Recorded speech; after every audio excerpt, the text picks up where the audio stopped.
When the trains stop on the tracks behind me, neighbors on either side are isolated, cut off. It happens many times just in the past year. In fact, just today, a viewer emailed us a photo of a train she says stopped on the tracks, blocking people. Some say it is just a matter of time before an emergency happens and no one can get in to help.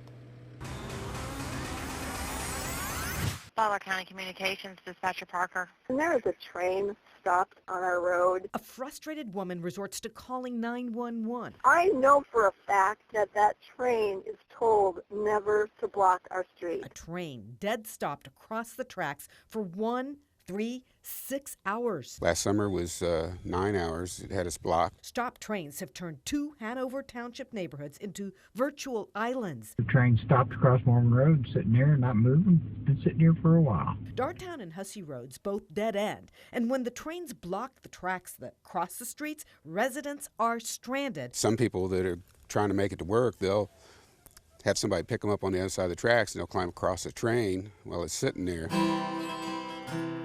Like Jim Willem and his wife, who've lived on Dartown Road for 40 years. They've seen the train stopped. Oh, how many hours was it, Ruby? It's, I think 5 hours one time. Butler County Engineer Greg Wilkins is deeply concerned. There's some elderly people down these dead-end streets. I could see an emergency happen where you can't get to these people, and possibly somebody dying over this issue. Then they have the audacity to stop and thumb their nose at us. Butler County Sheriff Richard Jones is fed up with CSX. They're arrogant, they're pompous, and they don't care. He and other county officials say while the railroad claims the stops often are mechanical, really, it's about convenience. In March, CSX sent this formal apology to Hanover Township and promised a new internal policy not to stage trains across Dartown Road.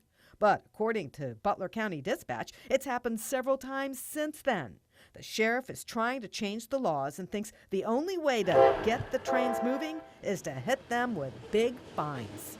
The first time it should be a $10,000 fine, second time 20, then it should jump to 50, and then the fourth time somebody needs to go to jail, need to stop the train, and the engineer should be arrested and put in jail. Now